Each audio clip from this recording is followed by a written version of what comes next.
Welcome to the Women's Money Wisdom Podcast. I'm Melissa Joy, a certified financial planner and the founder of Pearl Planning. My goal is to help you streamline and organize your finances, navigate big money decisions with confidence, and be strategic in order to grow your wealth. As a woman, you work hard for your money, and I'm here to help you make the most of it. Now, let's get into the show.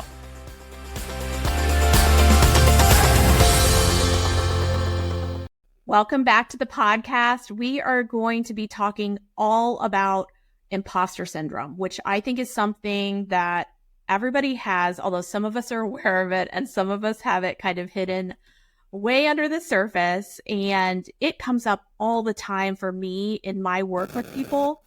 And I'm so excited today. We have a coach who primarily focuses on imposter syndrome.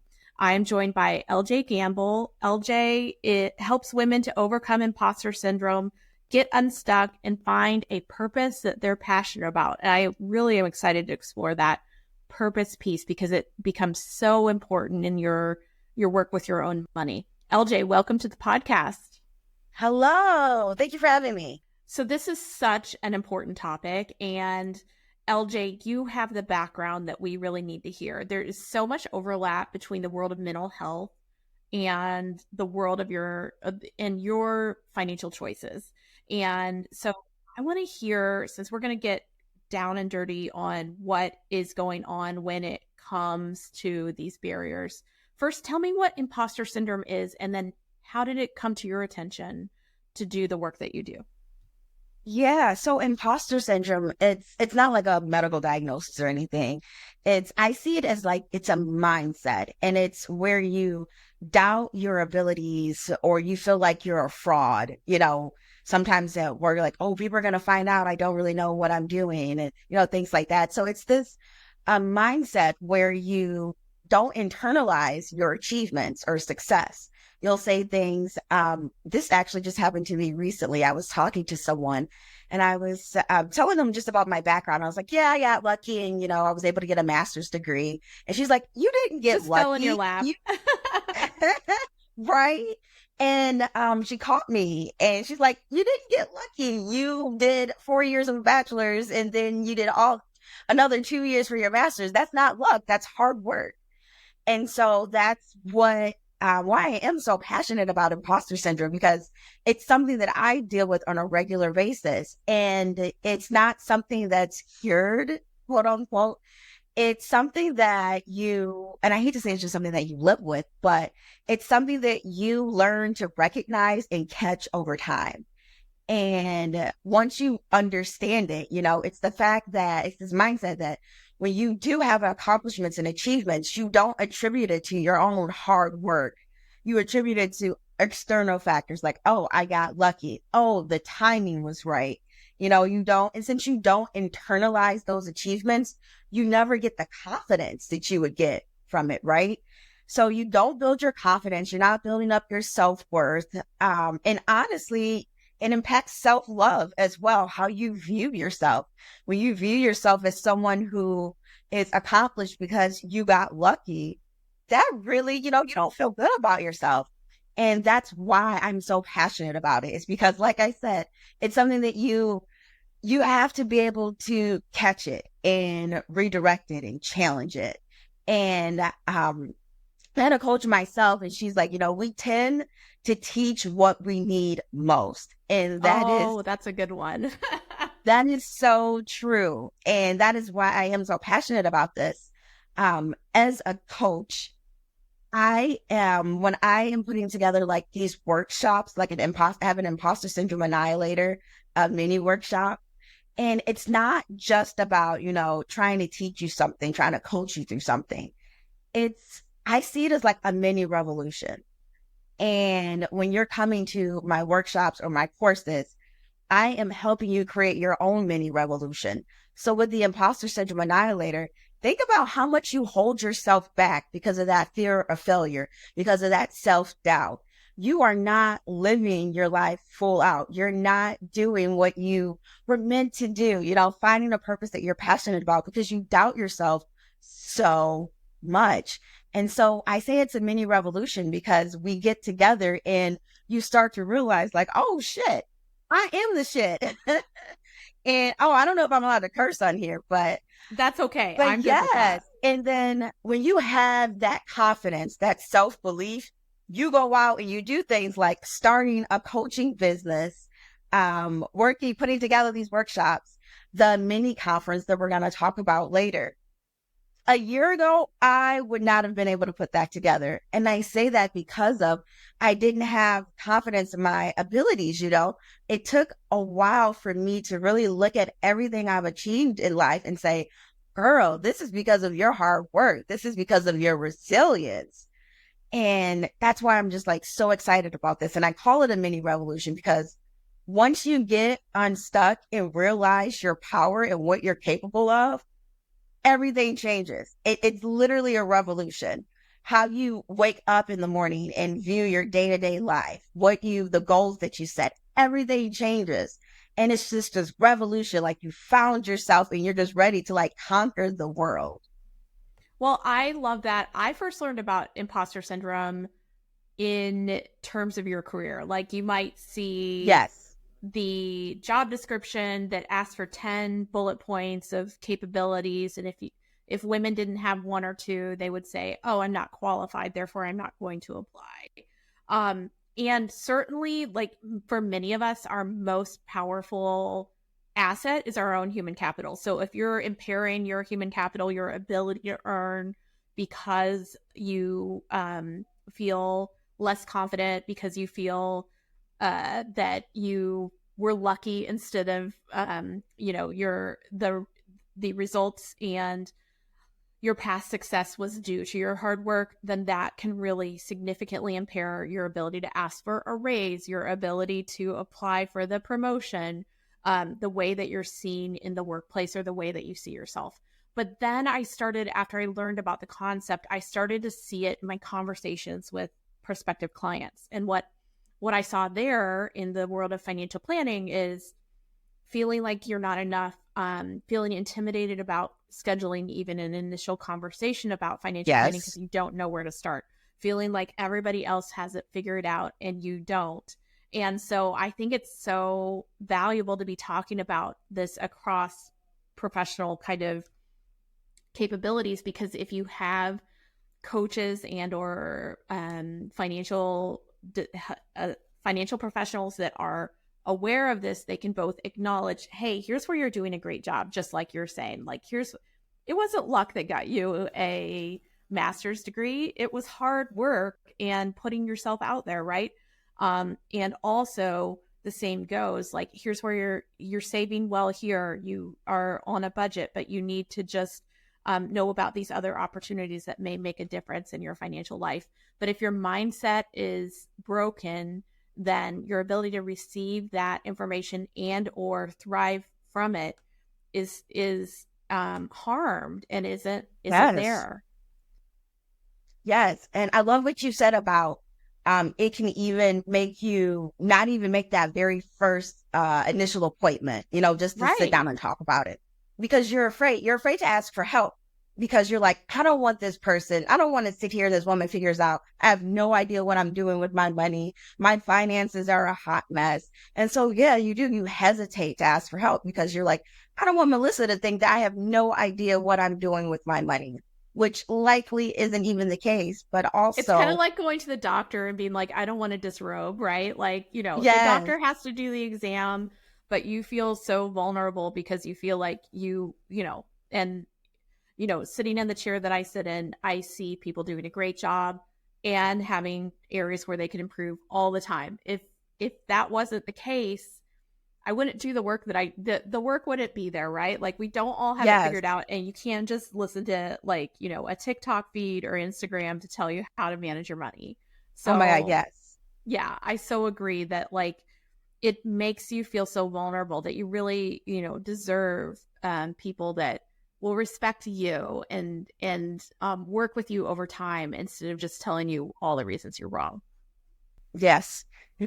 So since you have this background of your master's is in social work, you studied cognitive behavioral therapy, what can influence your, most of us, most of us listening probably can identify, oh yeah, like, whether it's in one area of your life or all the areas of your life. Yeah, this sounds familiar. I can recognize that I may have or have had imposter syndrome. But then if you recognize that and want to work on it, how do you annihilate that, LJ? Like, what are some of the options that can really make a difference for you?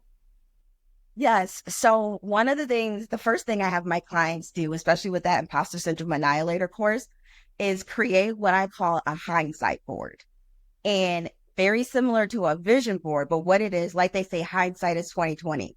I have them create a hindsight board where they put up everything they've ever done. If you got an award in 8th grade for the spelling bee, put that up there. Your high school diploma, being an awesome mom, all of that. The first thing I have them do is create that hindsight board. So now you have a visual. It's not just me telling you. It's not just us sitting here talking about it. You have a visual of everything that you've accomplished. And that is the first step, is the awareness. So that is what I do, like right off the bat. And that is what I encourage. If you're listening to this and you're like, you know what, this sounds like me. I'm always afraid that people are going to find out I don't know what I'm doing. I really don't want to, reach outside my comfort zone, because that what if I fail, and then people will know I don't know what I'm doing. And you haven't internalized your achievements, and you need to do that. So I would say, even if you don't go all out with poster board like I do, and like I encourage my clients, even if it's just a list, everything you've done that you can remember as far back as like 4th grade, put it on there and actually look at it. Just take it all in, because you don't usually do that, right? You're not usually taking it in. And Well, what and I if I love could is, interject, like if you're yes, of doing course, that on the financial side, I have never done that before, but I paid off that small student loan. put I that was on there. able to shop my insurance. I started saving to my 401k and didn't stop the auto escalation. I named the beneficiaries on my account. So don't hesitate to do Yes, that in your financial life as well, because I do think yes, I love that concept. yes. It's a great connection. So I am just, so that's why I'm just so passionate about it, because it's something that I deal with every day, not just myself, but with clients, at work, with family. It's such a common thing, and it keeps you stuck. It keeps you feeling like you said, you should have this all figured out by now. What is my purpose? What am I doing? And because you're afraid to ask for help, you just stay stuck, whether it's financially, whether it's in your career. You don't want people to find out that, you don't know what you're doing. Often what else you see with imposter syndrome is like this perfectionism paralysis. So kind of going back to what you said, where people may even worry about reaching out to you, they may feel like, okay, I need to have all my shit together before I even reach out to her. And the way you see that at work is, or, in your day to day life, it's you hesitate to do things because you feel like it has to be perfect. If it's not perfect, then people are going to see that you're a failure, you're a loser, you don't know what you're doing. When And that's really why, half of it is just showing up, like, yes, yes. yeah. And I say, like, life does not come with a roadmap. And if you got one, it was those damn IKEA instructions that are just pictures with Yeah. no words. That's all, if you got a roadmap, that's all you got. You got to figure this shit out. Yeah. And It's yeah, so and like you said, imposter syndrome shows up everywhere. It shows up in your finances. It shows up in your career. It shows up in your romantic relationships. It shows up in how you parent. It shows up everywhere. And that's why I call it a mini revolution, is because when you really are able to tackle this, every area of your life changes for the better. And that's so why I'm so passionate about this. so once you get you've done that first step, you've made the list of your accomplishments, and done that postmortem. What are you going to do next? Yes. So the next step would be catching those toxic thoughts. You ever heard of what are they called? Oh, a thirst trap. So you know what a thirst trap is, right? Mm-hmm. They're like, check out this new bike that I got. And when you look at the picture, it's them with like their butt out, but you don't really see the bite. And so thirst trap, it's meant to grab your attention and get you to engage. And Yeah. so when I talk about these limiting beliefs, I call them thought traps, because when you are thinking like, oh my God, I can't do this, it's getting your attention and it's making you engage in those thoughts. And then it And so derails that's, your progress, right? yes, yes. So that's why once you know, do the vision board. I'm sorry, not a vision board, do the hindsight board, all of your accomplishments, really just stand there and take it in. I would even say when you're done, come back to it the next day and see if there's anything you forgot. And so that awareness is the first step. And then we start working on what is it? How do you talk to yourself about yourself? And so that is the next step, is catching those beliefs, because with CBT, your thoughts impact your feelings impact your actions impact your outcomes. So if you're thinking, I'm an idiot, I can't do this, people are going to find out, your outcome is going to be exactly in alignment with that. You're not going to reach out to do anything. You're going to be hesitant to ask for help. So that's why it starts with your thoughts. And that's why right after the awareness, really seeing what it is, which of course is your thoughts, you're internalizing it, I immediately go into what are the things that you're saying to yourself? What are these limiting beliefs? Let's catch them. Because if your belief is I'm a loser, you're going to feel bad. You're going to feel like a loser. And so that's the thought, I'm a loser. The feeling is disappointed. The action is, because you're thinking that, you don't, like you said, you won't even apply for a job because you're like, oh, well, I don't meet 2 of the 10 and I'm probably not qualified for this anyways. So what's the outcome?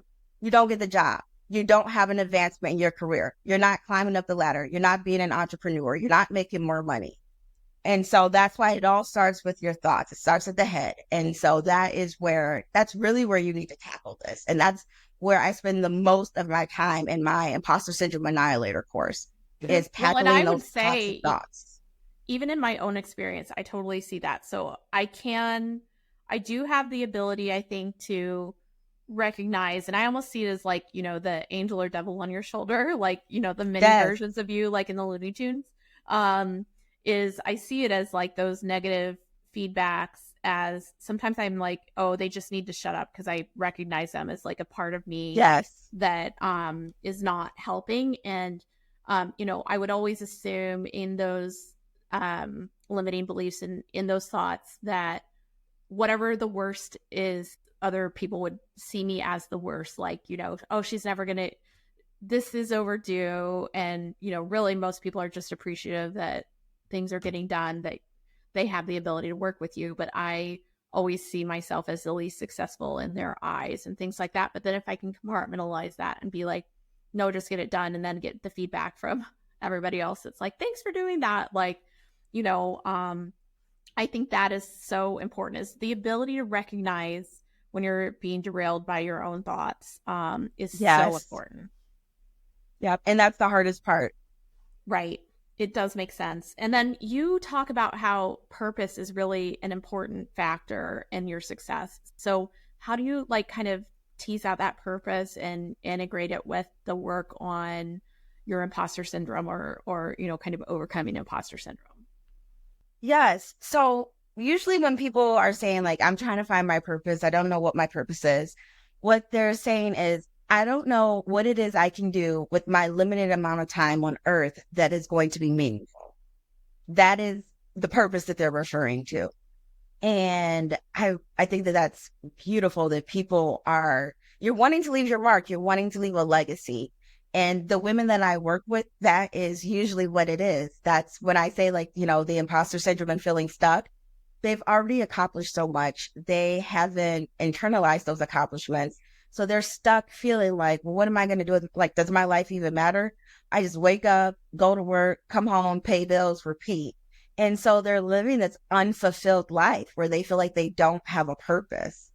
And so as far as helping them find that purpose, I think that the first thing is addressing those limiting thoughts. But what I also do is I say, let's get back to basics. And I'll use myself as an example. go back to what it is that you love to do. What did you think you were going to be as a kid? What did you think you were going to be when you grew up? Right. And for me, I was like, oh, I think I wanted to do like either acting or being like a therapist or something like that. And so what I do is what did you want to be before you became who you had to be? So for me, I would have loved to have gone to school and studied theater, but I'm like, that's not a guaranteed income. You're going to be a struggling artist for who knows how long. So I was like, when I go to college, I need to get a job I need to have a major where I can be fairly confident I'm going to get a job right out of college and have money. So that's who I needed to be. And it wasn't in alignment with my purpose, what I wanted to do with my time on this earth that is very limited and making an impact. And so I went back to like fourth grade when I was like 9 years old. And I've always been like very extroverted. I have ADHD, so very hyperactive and restless. And I was like, you know what? That is why this doesn't work for me, because therapy is very strict. It's a regulated and there's evidence-based practice. There's not a lot of room for creativity. As a coach, I have so much room for creativity. I am working in like improv, cooking, dance, just so many things that most coaches don't do in there. And I feel like I found my purpose. What I'm going to do with my limited time on this earth is being creative and helping people find what it is that they want to do with their limited time on this earth. So I was like, wow, it's almost like it's become full circle, like all that creativity and like hyperactivity, everything that I wanted to do when I was younger, but then I had to sideline it because, oh, you need to make money. But now it's like, no, no, no, no, no, no. I want to do what feels good, my purpose. And my purpose in life is to help you find your purpose in life as a coach. What a reward, because helping professions really pay you back, right? In terms of your clients' achievements really reflect upon you and your sense of well-being, I bet. Yes. So, after that awareness, catching those toxic thoughts, the next step in trying to figure out who you really want to be is go back to what it is what did you really love and enjoy before you had to do something else, before you were expected to be somebody else. I can't think of the good wording for it, but before the external, like, society's expectations came in. Well, I think that's a really good way. Earlier, and I've already forgotten. It's like go back to who you wanted to be before you had to become who you needed to be. Yeah, rewrite your origin story, kind of. Yes. Or honestly, like, embrace your origin story, perhaps. Well, I think that's a great way to tee up that we're planning for December to have a mini conference that you're planning, LJ, but I am so excited to be a guest presenting that as well. Can you tell us a little bit about that? And we'll make sure the registration will be live when this episode is released, so people can check in the show notes and find a link to find out more. Yes. So I came up with this idea for the conference because we're getting close to the end of the year, which means we're getting close to the beginning of next year. Yeah. And everyone's always like, new year, new you. And, we tend to have these New Year's resolutions. We're like, on January 1st, we're like, I'm going to lose weight. I'm going to get on the treadmill. I'm going to take care of, me and, my own self-care. And then January 5th comes around and it all went out the window. And I was like, man. And so New Year's resolutions, essentially what those are long-term goals, typically, right? True. Yeah. And I was like, so many people struggle with setting and reaching their long-term goals. So I was like, okay, what are the most common? What is it that people are typically, wanting to do with their life? And so I'm like, well, typically being healthier, losing weight, getting their finances in order, moving up in their career, exploring entrepreneurship, their self-help. And I was like, oh my goodness, what if I get all of these experts in one room at one time with the purpose of empowering, I can't get that word out, women to actually be able to stick and reach their long-term goals. I love it. And I was like, oh my God, this is great. So I started reaching out to people to create this mini conference. And this is the way we're doing it is, again, myself, I am ADHD. Another one of the presenters is also ADHD. And even though the conference isn't geared towards people who have ADHD, it's meant to be to give you what you need, no fluff, no filler. These are the exact steps that you need to be able to move forward with your long-term goals. So it is December 15th, 2:30 to 4:30. And it's not going to be a 2-hour long presentation. We're actually going to do breakout rooms. So the breakout rooms will be about 20-ish minutes and what I love about this, I think is unique, is that those breakout rooms is not just you coming in and talking about finances. People are actually going to be able to interact with you. And it even says on the flyer, come with questions, because it's not about us just presenting information to people. You and I and everyone else, we actually want to help them make a chance. We want to see them be successful. Sitting and listening to us talk for 2 hours is not going to do that. But having those small rooms where you get to be more intimate, where you could ask a question and have these experts answer it right there on the spot. I love that. I absolutely love that. And so that was something that I really wanted to do with this, because myself, I don't learn sitting somewhere listening to someone talk, even if it's 3 or 4 people just talking at me for a couple of hours. We need that engagement. And that is what's going to help you. Like, how often do you go to a business or work conference and you sit there, you listen, you get all the swag, you pick up all the little pieces of papers and all that. How often do you actually follow through and go back and read all of that? Go and look at all these brochures and everything. You don't do that. It just becomes junk in the junk pile or the junk drawer, right? So I'm so excited because I'm going to have, 2 or 3 takeaways that are like great exercises for anybody who attends my sessions to do themselves. It's all virtual. So we have listeners all over the country. Yes. You're welcome to attend from anywhere. And then it's just such a great framing to kick off the new year of to not just make it a resolution, but to make it a habit shift or change. Yes. And starting with mindset, like we're discussing today, is so important for everything else. So I cannot wait. Where can people find you? Excited. Where can people find you if they're interested in learning more about the work that you do, LJ? Yes, my Facebook page is the best way. I am, at the time of this recording, my website's actually under construction. Awesome. But it's coming back actually better than ever. So the best way to reach me would be on Facebook. I'm LJ the Coach. Perfect. And I'll send you the link to my Facebook page as well. Okay, great. We'll make sure to have that in the show notes. And please, everybody, December 15th, check it out. We'll have that link in show notes as well. LJ, thank you for talking about such an important topic. I see imposter syndrome all the time for people. And I think if anything, if you take it away, recognizing those moments of limitation are the first step to conquering them. So please handle yourself, be kind to yourself, but also give yourself the courage to work on that imposter syndrome. Thanks, LJ. Thank you so much.